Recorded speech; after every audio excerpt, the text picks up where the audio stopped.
Heights, hates heights, but specifically, she thinks the Grand Canyon has it in for her.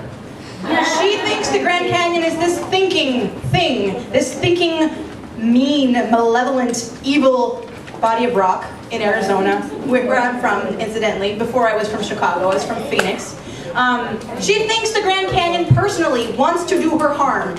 She is so scared of heights that she has put all of that into the Grand Canyon and made it a living thing. It's very strange. So what am I afraid of? Well, I love my mother very much, and I'm afraid she's going to die, right? You know? So what does that mean in a fiction story if I was writing about it? So I was going to write a story that would scare me to my heart's core. I would write about a girl whose mother has died, but not just died, but talks to her in her sleep, maybe. Still, her ghost speaks to her. I would love to do that. Wouldn't that be beautiful? Yeah, it would be beautiful and frightening. And imagine if suddenly the mother is not what you think it is. What if somebody who looks like your mother and talks like your mother, but says things your mother would never say? Okay, so I should make it into a movie, I should make it into a novel, make it into a story, but you can steal my idea if you want, you can write a poem about it. That's the thing, anybody owns these initial ideas, because if I wrote that story and if you wrote that story, they'd be two completely different stories and they'd both be publishable and we get lots of money for them. Yes? Or not, you know? So have you all written down a fear? Yes. You wrote 4 fears? Yes. All right, who wrote 4 fears? Stand up and tell 4 fears. Tell them everybody what you're scared of. Okay. One of my fears is death. Going to hell. For some reason I'm afraid of living forever because I don't know what's going to happen and stuff. Height and my family dying because then So listen, there's a whole story there. Okay, so you have a character. What are we going to name her? Alex. what? We'll call her Joanne Weirdo is her name. First line would be Joanne Weirdo was scared of death, but she was also afraid of living forever. Joanne Weirdo loved her family so much and watched them one by one fade away. Joanne Weirdo thought, today I'm going to make a pact. Make a pact with something perhaps she should not make a pact with. Joanne Weirdo called up a power of darkness and said, "O power of darkness, I do not want to die. I'm frightened of death, so let me live for 100 years. And the power of darkness says, "All right, Joanne Weirdo, I'll have your hand on that." And when she shakes the hand of this darkness, her hand is burned and all the lines on her hands go away, and her hand is smooth as a stone. And she knows that no matter what she does, she will live 100 years. She could throw herself off a plane. She could throw herself in front of a bus. She could do anything, but she will live for 100 years. But the power of darkness, because there's always a bargain, has told her, in 100 years, you will be mine. You will live in a fortress made all of flame with a bed of fire. You will walk on coals for the next 100 years. You will walk on coals. You will feel the heat. You will feel the burning, but you will not die. So Joanna Weirdo made a bad bargain, don't you think? And all of that from a fear. So what's your fear? How can you put it in a fiction story? How does it resolve? How does Joanna Weirdo get out of this bargain that she made? Or does she? There's like so much. I really want to hear from the back. I love you all and I will get to you too, because I think I should. But the back is so important and you're so far away. I feel like spouting Shakespeare to you. Please do. Hi, Ellen. This is Ellen. She made me come here. She asked me and I said yes. So isn't that cool? So East Harlem. Name one fear for me. Stand up. You with the, yes. No, you had already talked. So yes, you. Yes. Sorry. With the hoodie. Spiders. I'm afraid. Okay. All right. So fear of spiders. Fear of spiders. Think of the stories you can make with that. So okay. So say you're afraid of spiders. worst thing that could happen to this character. Spiders invade the world. Big spider aliens coming in. Big spider station. Okay, if they were man-eating spiders, right, and they crawled into her body and then they ate her heart.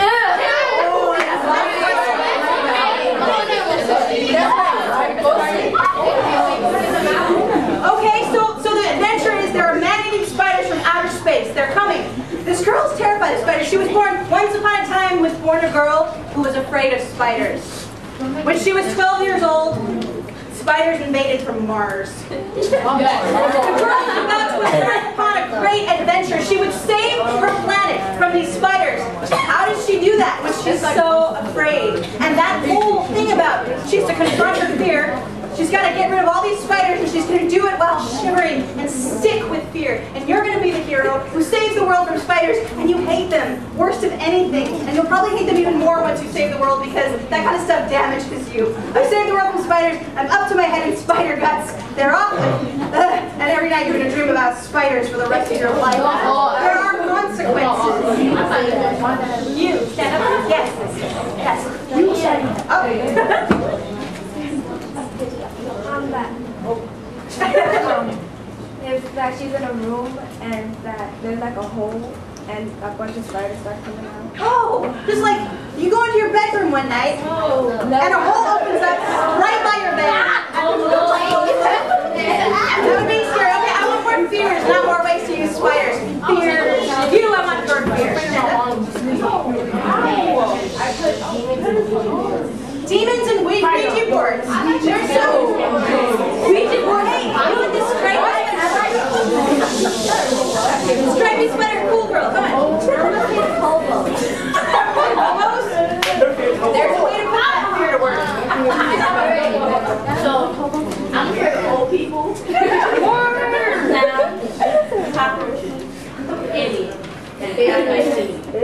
Oh yeah. Oh my gosh. So you have like a whole very scary fantasy story in there.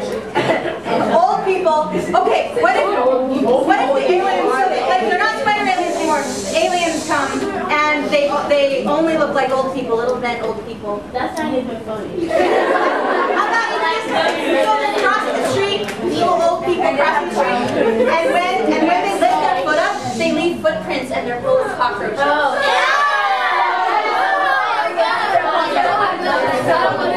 Okay, so the idea there is, what do you fear and how can you put a face to it? And if you confront your fear in your writing, say you're writing a story, that's a way of talking about what you're afraid of. You're putting a face to your fear, you're putting a face to that clown, you're giving him a name. Stephen King obviously has a thing with clowns, and he wrote a very scary story with a very evil clown. Gave it a name, Pennywise. Isn't that a good name? Weird. Pennywise. Pennywise the clown. Very scary clown. So there's a way to use your fear and to make it work for you, to make it work into a story. And Ged kind of does that at the end of Wizard of Earthsea. I'm not going to tell you how. I'm not going to tell you how he got there. I'm just going to read you one little part. And you'll see that he has this thing that's been chasing him around, this horrible dark shadow. It's been chasing him around that he's been scared to death of, he's been running away from it for years. And finally he's given some advice to turn around and start chasing the shadow back. Anything could happen. What if he turns around and the thing eats him? Like, you don't know what's going to happen and he doesn't either. Nothing was ahead when he looked ahead. He stood up, chilled, weary of this gazing and peering into empty muck. Come then, he muttered. Come on. What do you wait for, shadow? There was no answer, no darker motion among the dark mists and waves, yet he knew more and more surely now that the thing was not far off, seeking blindly on his cold trail. And all at once he shouted out aloud, I am here! I, Ged the Sparrowhawk, and I summon my shadow. So that's a way of fighting the thing you fear. And anyway, it's lovely. Now I am going to start taking questions and answers. You have a whole paper full of story ideas now, character names, things you fear. You can take it home. You could write a play about it, a short play, make your friends read it aloud with you, do it at the talent show. Form a little writing group and read your stories to each other, poetry. You could do it in any way. You could write a song if you play the piano. Some of you play the piano, I know. You could write it in Latin and read it in your Latin class. So that was cool. All right, so we have some time. we can do some questions and answers if you want. If you have any questions. All right, tell me your question. Okay. So basically, I write books myself. Excellent. I'm on my fourth one. Excellent. So, yeah, I want to find out, like, when you're writing, do you ever pause and you can't finish that? Or like there's no, like, you pause the word the. Then you don't know what word comes in. Like, it's just not there. I do know that feeling. That happens, there's a couple ways. Sometimes it's best if you've been writing a whole lot and your whole mind is in words. If my friend who was my teacher, my writing teacher, told me, he's like, at that point, you're going to stand up, go outside, go for a walk, do some gardening, don't watch TV, don't read a book, don't have anything to do with words for a little while. Go clear your head. Go clear your head.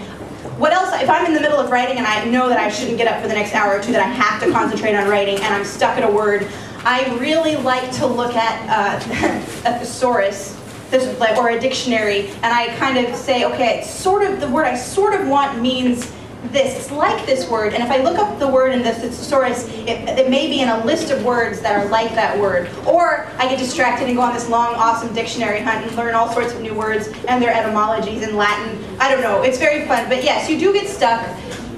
I either go for a walk and be like, oh, I don't know, and then talk to other people, and then all of a sudden, ding, the word is there, and I'm like, never mind, bye people. That's how I do it. Random people. Bye people. It could be anybody. It could be my best friend on the phone, my mother, but it could be a person on the streets. I sometimes do that. Hi, how you doing? What's that word for that word that I need? And whatever they say, you know, could be enough to jar you out of it. Your question? You write fantasy a lot, right? Fantasy and horror, like we were talking about, and science fiction sometimes. So, does your mind ever get stuck in fantasy, or does it ever come back to reality? I have to live in this world.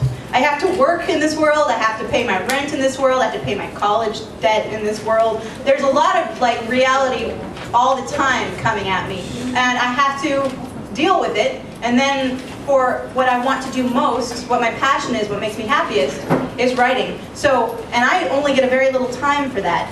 So no, it doesn't ever get stuck there as much as I'd like it to sometimes, but I don't have time to get stuck there. I have the real world to live in, which will always help feed my fantasy, you know, and feed the worlds I'm writing about and make them real like this world, except people can fly, or there are ghosts, or any number of things, giants, anything can happen in fantasy.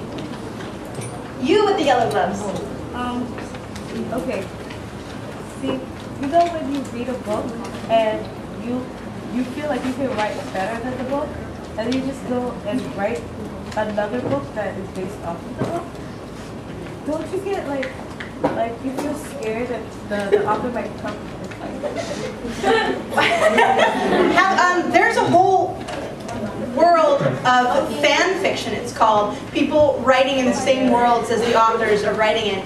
Now, if you tried to publish that book that you wrote, you might get in trouble if you have the same character names and the same plot. But on the other hand, again, any story you write is also, if you change the names and the plot's different, and you know, and there's enough different that you got inspired by that book, but it is not that book, it is your book. There's a difference there. So I don't know, I would definitely be careful not to steal other people's characters and lift their sentences wholesale. But if you think you're writing a better book, you should write that book, you know? You should write that book in your book and write it better than anybody could write it. Okay, so say you had writing block for like a few months. Okay. You start to try to write, and then you write, but it's not what you thought. Pardon me? Okay, so she asked if you have writer's block for several months. Writer's block is when you can't write at all. And then all of a sudden you're writing again, but it's something completely different. What do you do? That's okay. I mean, sometimes a story just doesn't work and it doesn't want to be written, and you can put it away and write something new. I would say if you want to ever finish something, which is kind of important, you try to concentrate. But maybe that story, the way you were telling it, isn't going to work anymore, and you've got to look at that story and say, this is not working. And then you have to like take it apart and say, oh, these characters, too many characters, or this plot, something really needs to happen here. Something really needs to happen here. I will throw in an explosion, and then all of a sudden things start moving again because there's a crisis and people have to move. So I mean, they're, yeah. But then what if you, like, have another topic, you start that, and then it's not going anywhere, and you start another one, it's not going anywhere, you just, you have so many stories that obviously, it's just gonna. and then you can't write anymore. I think that then you need to get together with some friends and do some writing and do some talking and some plotting, and I think you need to make it a goal to finish a story. Say, maybe you want to say, I'm going to finish a story, dang it, and you're like, okay, well, I obviously can't do these really long stories, so I'm going to try to do a story that's only 500 words. I'm going to do a start and finish. Here's the beginning, the middle, and the end. I'm going to do it in one day, in one series of writing, and it will be done, and you'll see that you can finish something. But you can finish things. But it's called, writers call it, it's popularly known as your butt in the chair time. That you can't, you have to sit with it sometimes. You have to wrestle with it like it's an angel or a monster. You have to sit there, and you're like, I don't know that word, and I don't know what's supposed to happen next. I want to go eat some popcorn and watch a movie. I'm going to sit here for another 2 hours. Something is bound to happen. Something is bound to happen, but you have to concentrate and you have to be fierce about it, too. That's what I would say. Questions? You. What is the best and the scariest horror novel I've ever read? Well, I've not read a lot of horror. I've read some horror. One of the scariest things I've ever read is by Shirley Jackson, and it is We Have Always Lived in the Castle. And it's not a grand horror. There aren't cockroach monster aliens in it. It's a very human horror. It plays with your mind. It's very frightening. It's about two sisters. Two sisters in a little town. What could possibly go wrong?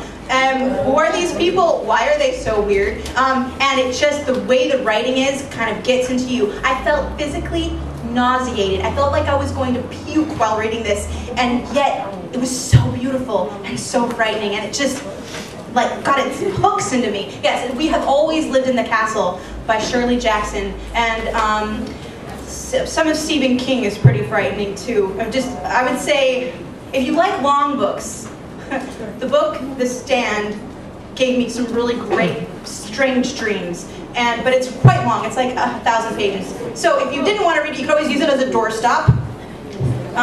Questions? The Stand by Stephen King. It's about the plague, and it's a world just like our world right now, except everybody, 99.9% of the population is wiped out by a sickness. And then what happens? With that 1% left, they have to find each other. They have to cross the whole country without, all the gas stations are closed. Yeah, it's strange. It's strange. So that's a good one. I mean, it might be it's a little much. I read it in high school when I was sick with a cold, which maybe you don't want to read it then. I'm not sure. More questions about writing, books, reading, anything? Nothing. Yes? What's your best book recommendation? Oh my gosh. See, I work at a bookstore, so people ask me for recommendations all the time. She's asking me what my best book recommendation is, but I really try to ask the customer, or the person asking me, what they like. What's the last book they like to read, and then try to think of a book that is the best book like that I can think of. She likes The Hunger Games. So I've not read them. Tell me about The Hunger Games. Stand up and say something. The Hunger Games is about this girl named Katniss, and she lives. There's this district 12. No, like a whole. Okay. Some place, and they have different districts, and she lives in District 12, and yeah. So it's yeah, the little sister named Prim or whatever, and they're these games called the Hunger Games, and there's this whole election process, and then there's certain people from each district that go, and they fight each other and kill each other, basically. And so you have a female character who's the main character. Yes. You have a world that's not really like our world, but it's enough like our world that it's recognizable, and it's pretty fierce. It's a society that kind of is very violent. Is that right? So Okay, and so the last one standing wins fame, fortune, and lose. That's how you. those are high stakes for a story. The movie's coming. Yes. So you would recommend The Hunger Games, and I don't know if I was reading. It seems like there would be an Octavia Butler story that would be a dystopia like The Hunger Games. I think I've read it, but I don't remember what it's called. Well, think about it. I mean, there's lots of stories about worlds that are breaking. Hunger Games is what's called a dystopia world. Tamara Pierce. Tamara Pierce? Which one? I don't know. But the tough girl in the battles needing to be strong. Okay, the Tamara Pierce dragon books. I mean, there's 4 books by Tamara Pierce. They're fantasy. There's a girl who has to kind of train as a knight and a warrior, and she has to fight battles. So Tamara Pierce, I think they all have the word dragon in the title. And the newest one is more like this world. I don't know. I Google it, Tamara Pierce. Wait, what? Dark Fire. Thank you. Dark Fire by Tamara Pierce. Oh, that's the one. Dark Fire by Tamara Pierce. Wrapping up? Okay, if there's no more questions, I was so happy. Oh, you have a question? What's the hardest part about writing? The hardest part about writing a book is, as you mentioned, finishing it first. But finishing it's only the first step, because then you have to write a second draft. You have to fix the sentences, you have to make sure everything is as beautiful and as clear as possible. And then after that, it's, you know, and then knowing when it's finished, rather than when you think it's finished, when you hope it's finished, knowing when it's really done with it. You're done with it and you're going to send it out. That's kind of hard. But it's doable. Everything is doable. Okay, we're so happy to meet you, Twills girls.